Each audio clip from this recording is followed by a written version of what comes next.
오늘은 마태복음 3장을 좀 살펴보겠습니다. 오늘 제목은 누구의 자손인가? 족보에 대한 얘기입니다. 마태복음 1장 1절에 보시면요. 1장 1절 시작. 아브라함과 다윗의 자손 예수 그리스도의 세계라. 이 세계라는 단어가 게네시스라는 뜻입니다. 현대 자동차에서 여기서 이름을 따왔죠. 제네시스. 게네시스라는 단어의 뜻은 계보, 족보, 기원, 세대. 계보, 족보, 기원, 세대. 아브라함으로 시작해서 다윗의 자손 예수 그리스도의 족보라. 아브라함부터 예수님까지의 족보. 마태복음은 족보 얘기입니다. 얼마나 중요하겠습니까? 족보 얘기입니다. 혹자들은 믿는 사람들한테 무슨 족보냐? 이렇게 의문을 가질 수 있지만 하나님은 그런 사람들과는 생각이 다르시죠. 왜냐하면 마태복음은 족보 얘기로 시작을 하고 성경은 결국은 족보 얘기로 끝나는 겁니다. 자, 7절에 보시면 본문에 7절, 9절 사이에 예수님이 족보를 들고 나오셨습니다. 두 종류 족보 얘기죠. 7절에 보면 독사의 족보가 있습니다. 독사의 자식들아. 족보죠. 독사의 족보가 있고 9절에 보시면 아브라함의 족보가 있습니다. 밑줄을 쳐놓으세요. 생전필로 그냥 마구마구 칠해놓으세요. 독사의 족보, 아브라함의 족보. 성경은 이 두 족보 얘기입니다. 그런데 9절에 보시면요. 속으로 아브라함인 우리 조상이라고 생각지 말라. 여기에서 속으로 라는 것은 우리 내면 세계 얘기죠. 그래서 내면 세계 족보 얘기입니다. 우리 혈통이 어떻게 되고 그 족보 얘기가 아닙니다. 사실은 혈통 얘기죠. 영적인 혈통 얘기입니다. 족보라는 것은. 제목을 보신다면 믿음의 족보겠죠. 믿음의 족보. 그래서 오늘은 믿음의 족보에 대해서 살펴보겠습니다. 두 믿음이 있다는 거예요. 이 두 믿음의 차이가 족보의 차이가 되고 결과적으로도 가는 길이 구별될 수 있습니다. 그래서 오늘 아주 요약해서 잠깐 보면 자, 독사의 족보의 사람들의 특징이 뭐냐? 두 가지예요. 독사의 족보의 사람들은 첫째 6절에 보시면요. 자기들의 죄를 자복하고 이랬어요. 5절에 보시면요. 이때 예루살렘과 온 유대와 요단강 사방에서 다 그에게 나와 전 국민이 나온 거예요. 이스라엘 모든 국민이 지금 요단강에 나와서 세례 요한에게 세례를 받는데 자복했다고 그랬습니다. 엑소몰로게요. 받아 쓰세요. 엑소몰로. 그걸 자복하다라는 단어가 엑소몰로게오인데 동의하다, 고백하다, 인정하다, 자백하다. 영어 성경엔 confessing 정확하게 번역이 되죠. 자백하는 거죠. 범인들이 경찰이나 검사 앞에서 이 confess 자백하잖아요. 죄를 자백하잖아요. 자백하다. 이 독사의 자손들은요, 죄를 자복을 한다는 거예요. 그런데 아브라함의 족보의 사람들은 뭘 할 거예요, 그럼? 뭐라죠? 2절에 회개합니다. 자복하다라는 것은 잘못했습니다. 라고 뉘우치는 거죠. 근데 회개라는 단어는 메타노이아라는 단어인데, 메타노이아. 2절에도 회개하라, 8절에도 회개에 합당한 열매를 맺어라. 이 회개하다, 메타노이아라는 뜻은요, 받아 쓰세요. 변심, 개심. 좀 넓은 데다 쓰세요. 자기 마음이나 목적을 바꾸다. 자기 마음이나 목적을 바꾸다. 또 원칙과 관습을 바꾸다. 원칙과 간섭을 바꾸다. 영어로 표현하면 change of mind. change of mind. 고쳐먹는 겁니다.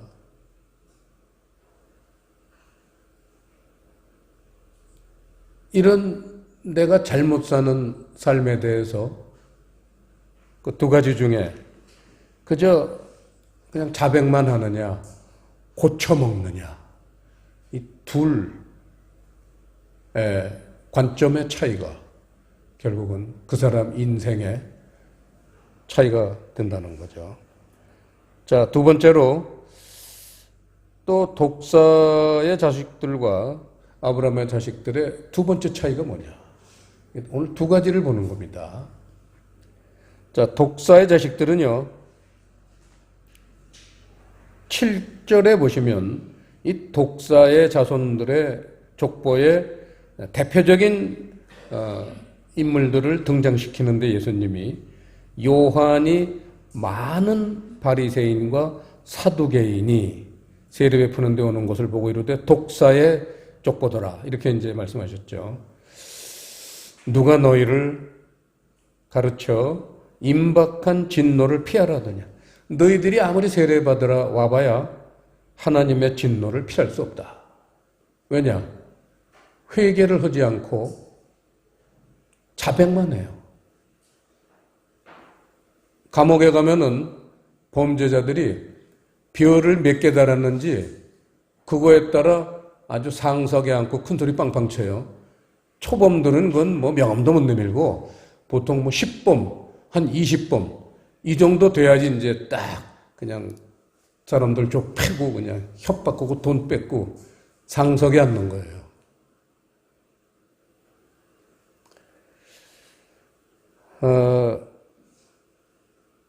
바리새인과 사두개인형의 신자 얘기예요. 길게 설명할 필요가 없죠. 뭐 하는 사람들이죠? 율법 말씀 추종자, 기록된 말씀 추종자. 이게 바리새인하고 사두개인들의 정체성입니다. 그런가 하면 아브라함의 자손들은 그럼 뭘 추종하느냐? 갈라디아서 3장. 사실은 오늘 갈라디아서 3장 강해가 되겠습니다. 보시겠습니다. 갈라디아서 3장. 1절에 보시면요. 어리석도다. 이렇게 시작합니다. 갈라디아 사람들아. 갈라디아 교인들을 보고 어리석다고 지금 사도 바울이 질책을 하고 계시는 말씀입니다. 그래서 왜 갈라디아 교인들이 어리석은지를 논리로 피신 게 갈라디아 3장 말씀입니다. 그러니까 우리가 하나님한테 어리석다는 말씀을 듣지 않으려면 이 3장 말씀을 잘 봐야 되겠죠. 5절에 보시면요. 너희에게 성령을 주시고 너희 가운데서 능력을 행하시는 이의 일이 율법의 행위에서냐 듣고 믿음에서냐. 이렇게 두 선택지를 말씀하고 있습니다. 율법이냐 믿음이냐. 이 믿음의 내용을 이제 설명하시는 거예요. 6절 아브라함이 하나님을 믿음에 이것을 그에게 의로 정하셨다는 같아요. 의라는 건 천국 가는 거죠. 그런즉 믿음으로 말미암은 자들은 아브라함의 아들인 줄 알지어다. 그래서 이 율법의 행위가 아니라 이 믿음으로 말미암아 아브라함의 족보에 올라가게 된다. 그런 얘기죠. 그래서 그런 거 믿음의 내용이 뭐냐를 8절에서 설명하고 계십니다. 이게 얼마나 중요한 겁니까? 갈라디아서 3장 8절은 성경에서 가장 중요한 몇 개의 말씀 중에 하나겠죠. 자, 8절 시작. 또 하나님이 이방을 믿음으로 말미암아 의로 정하실 것을 성경이 미리 알고 먼저 아브라함에게 복음을 전하되 모든 이방이 너를 인하여 복을 받으리라 하였으니 9절 그러므로 믿음으로 말미암은 자는 믿음이 있는 아브라함과 함께 복을 받느니라. 우리가 잘 알지만 사도 바울은 기독교 논리의 대가입니다. 사도 바울 이상이 없습니다. 우리 주님 말고는 사도 바울이 기독교 세계의 그리스도 세계의 최대 논리자입니다. 논리야 함께 놀자. 소설 제목도 있었죠. 논리야 놀자. 바울이 쓴 책이에요. 논리야 놀자. 그게 14권의 로마서부터 히브리서까지.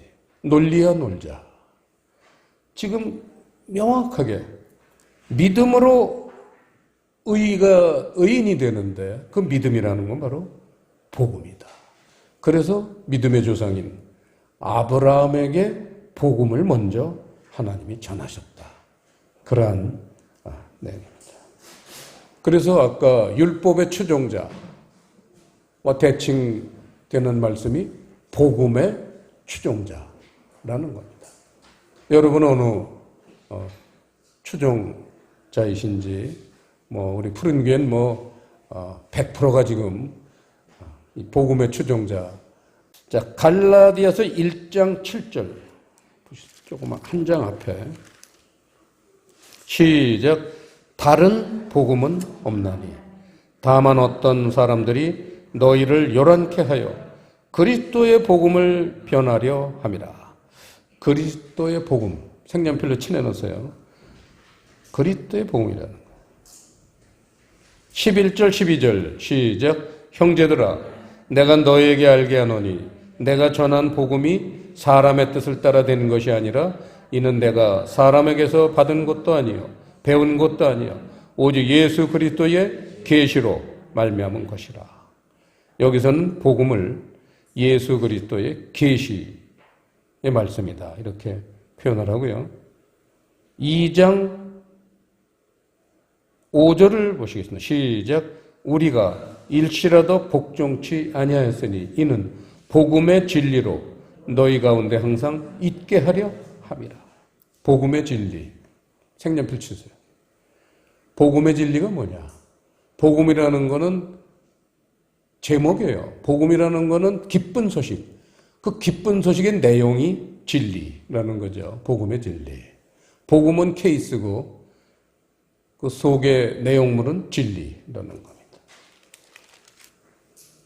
2장 14절 시작. 그러므로 나는 저희가 복음의 진리를 따라 바로 행하지 아니함을 보고 모든 자 앞에서 게바에게 이르되 네가 유대인으로서 이방을 좇고 유대인답게 살지 아니하면서 어찌하여 억지로 이방인을 유대인답게 살게 하려 하느냐 하였노라. 바울이 수제자인 베드로를 지금 질책하는 거예요. 내용이 나왔잖아요. 복음의 진리를 따르지 않고 유대인의 율법을 눈치 보고 있다는 거예요. 왜냐하면 돌로 맞아 죽을까 봐. 네가 수제자냐? 멋있잖아요. 바울은. 정말 멋있는 사람입니다. 어떻게 예수님의 수제자를 자기는 12제자 축에도 못 낀 인간이 수제자한테 손가락질하면서 너 죽을래? 너 죽을래? 너 진리를 안 따라? 죽을래? 얼마나 멋있습니까? 얼마나 당찹니까? 오늘날 바울이 여기 오신다면 교회 다니면서 전부 그럴 거 아니에요. 너 죽을래? 니들 죽을래? 복음을 안 따라? 죽을래? 얼마나 멋있습니까?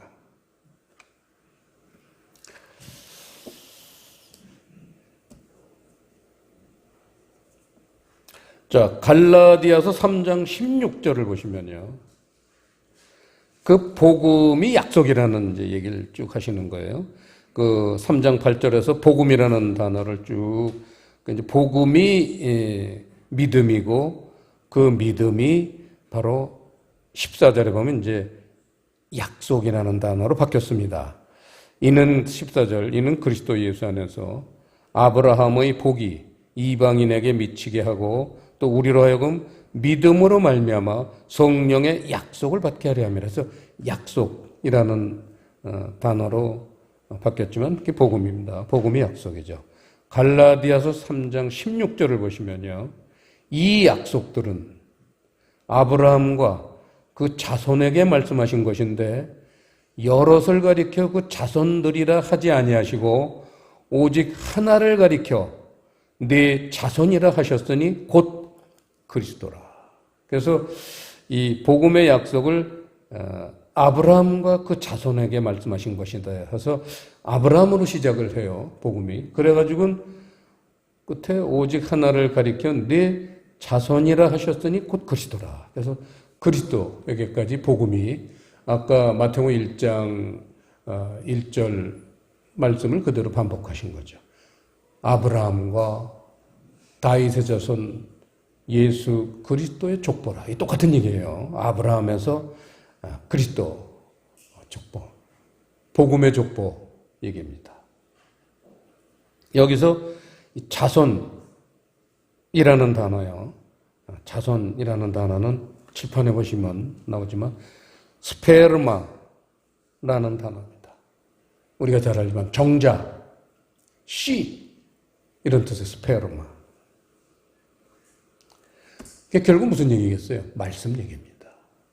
씨라는 건 말씀. 여러분 잘 아시죠? 마태복음 13장 씨 뿌리는 비유를 너무나 잘 알잖아요. 씨는 말씀이에요.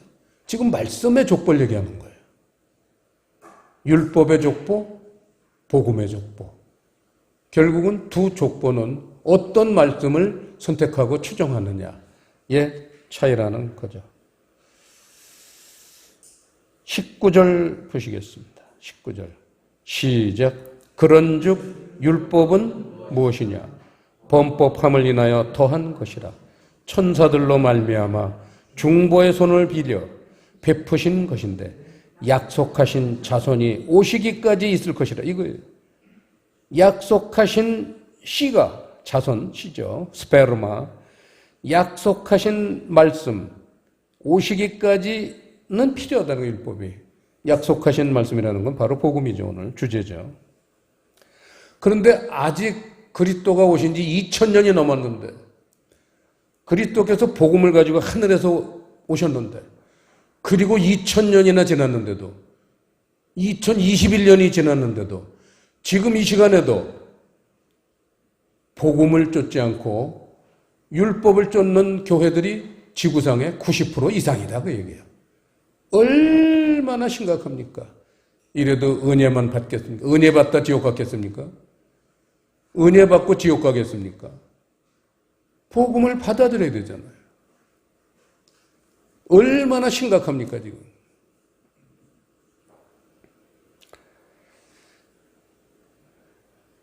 (5절하고) 6절, 7절 이게 이제 아까 한번 봤지만 다시 한번 보죠. 5절에서는 너희에게 성령을 주시고 너희 가운데서 능력을 행하시는 이의 일을 율법의 행위에서냐 듣고 믿음에서냐 선택해. 이런 말씀이죠. 선택해. 그러면서 6절, 7절 시작. 아브라함이 하나님을 믿음에 이것을 그에게 의로 정하셨다함과 같으니라.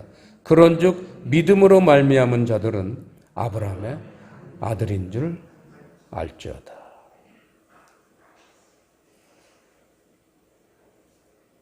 아브라함의 족보는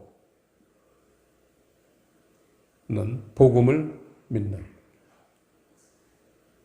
복음의 진리를 순종하는 사람들에게만 열려있는 축복의 길입니다. 그게 성경에서 말하는 좁은 문이고, 마태복음 7장에 율법을 따르는 사람들은 넓은 문이죠. 그 길은 넓고 참 가기 널널하죠. 하지만 끝에는 멸망입니다.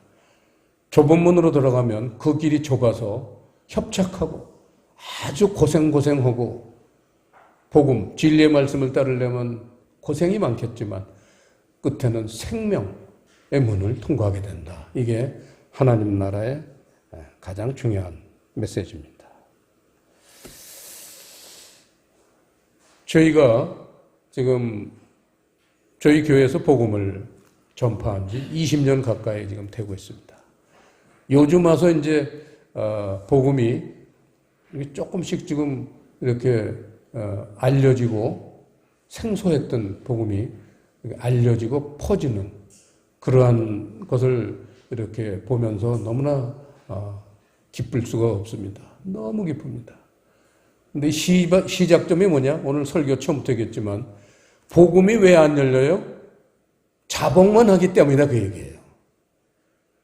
오늘 죄를 졌어. 잘못했습니다. 자고 나서 다음날 또 죄죠. 또 잘못했습니다. 1년 365일을 자복만 해. 회개하는 사람은 드물어요. 그렇기 때문에 복음이 안 열리는 거예요. 그 얘기예요. 잘못했습니다는 교회 안 다니는 사람도 양심이라는 게 있기 때문에 뜨끔해요. 왜 그 유명한 말이 있잖아요. 유명한 시인이, 영국의 세계적인 그 개관 시인이 얘기한 건데, 수많은 사람을 죽인 살인 강도도 밤에 남의 집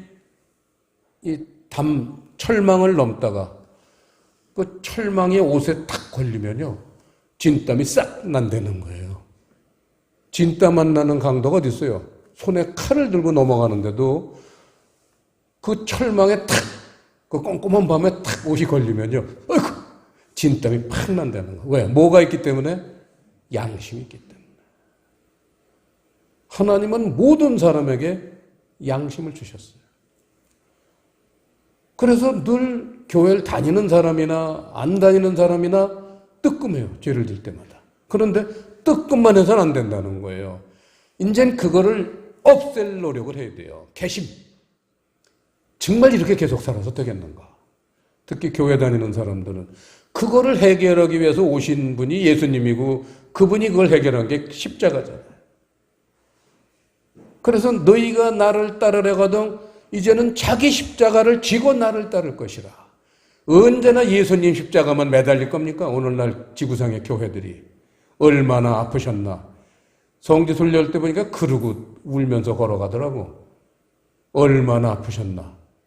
물론 그러한 예수님의 고통을 생각하는 마음도 갸륵하긴 하지만, 예수님이 십자가 지실 때 야, 내가 아픈 거 좀 생각해봐, 인정해줘, 그러려고 십자가 지셨습니까? 얼마나 아프셨는가. 그거를 이제는 뛰어넘어서 더 한 단계 성숙해져야죠. 내 대신 지셨구나. 이걸 이제 우리가 알아야 될 거 아니에요. 예수님은 죄가 없으신 분으로서 왜 십자가를 지셨나? 그렇구나. 나보고 십자가를 지고 따라오라는 그러한 예표를 하신 거구나. 이젠 내가 죄를 십자가에다 묻어야겠구나. 개심해야 되겠다. 변심해야 되겠다. repentance, 회개하다. 완전히 고쳐먹다. 내가 언제나 계속 죄만 반복하고 살 건가? 죄인은 지옥 갑니다, 여러분. 의인이 천국 가는 거. 아주 간단해요, 하나님 논리. 죄를 품고 살아요? 교회를 다녀요? 기도해요? 헌금 많이 내요? 죄인은 지옥 갑니다, 여러분. 이유 없는 거예요. 하나님 앞에서 무슨 변명을 하려고 그래요? 죄를 없애려면 개심해야 돼요. 고쳐 먹어야 돼요, 오늘날 교회들이. 얼마나 오늘날 교회들이 타락했습니까? 100년 전 교회들 생각해 보세요. 미국이 전 세계 복음을 전하고 우리나라의 복음을 전할 때 1800년대 말에 얼마나 순수했습니까? 그때 미국 사람들이. 지금도 그런 순수성이 많이 남아있긴 하지만 그 100년 어간 동안에 미국 사람들도 많이 변질됐어요. 우리 한국은 말할 것도 없습니다. 떡을 쳤어요. 시작부터 떡을 쳤어요. 우리나라는 기독교가. 그래서 유교가 난 거예요. 유교는요, 하나님이 너희가 바로 자복만 하고 회개를 안 하니까, 율법만 받아들이고 복음을 받아들이지 않으니까 심판하신 거예요. 하지만 희망이 있습니다. 하나님이 징계를 내리셨는데 이스라엘도 70년 포로 생활을 허락하셨어요. 그 이상은 허락 안 하셨어요. 70년 후에 이방의 왕 고레스 왕 원년에 이스라엘을 해방시켰습니다. 그래서 고토로 돌아가게 하셨어요. 우리에게도 희망이 있어야 돼요. 1950년에 6.25 전쟁이 나서 1953년에 휴전이 됐습니다. 그래서 남북이 두 동강이가 나고 북쪽은 빨갱이 나라가 되고 70년간 남한도 빨갱이 물들기 시작하고 그 70년이 언제 끝납니까? 1953 더하기 70 해보세요. 머리 좋은 사람. 2023년. 내년, 후년, 2년만 있으면 70년 되는 해예요. 우리가 지은 죄는 이스라엘이 지은 죄보다 더 악독해서 대한민국은 70년 가까이 안 돼야 한 80년, 90년, 한 100년 돼야 돼. 이렇게 차별하십니까? 저는 70년은 넘지 않으리라고 봅니다. 앞으로 2년 후에는요, 놀라운 변화가 있을 겁니다. 지금부터. 2023년에는 우리도 이제 고토로 돌아가는 겁니다. 해방된다는 얘기가 아니에요. 하나님이 뭔가 이제 물길을 터놓을 것입니다. 고토로 돌아가야 돼. 동양의 예루살렘, 평양으로 우리가 가서 복음을 전하는 그런 시대가 곧 올 겁니다. 2년 남았어요. 그 우리는 더욱 복음에 전진하고 이 복음을 전하기 위해서는 힘을 축적해야 돼요. 영육간의 힘을 축적해야 돼요. 더욱 복음에 깊이 우리 마음을 집중하고 또 복음을 전하기 위해서는 물질도 필요합니다. 그래서 우리 사업하시는 우리 집사님들 하나님이 크게 축복하실 거예요. 우리 장승현 집사님.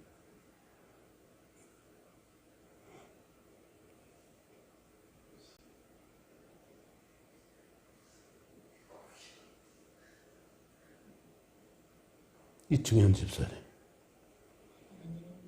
축복을 안 하실 수가 없어요. 왜냐하면 지금 복음을 우리가 누구보다도 열심히 받아들이고 그렇게 추진을 하니까 우리를 안 쓰실 수가 없는 거예요. 푸른 교회를 외면하실 수가 없는 거예요. 약속이기 때문에.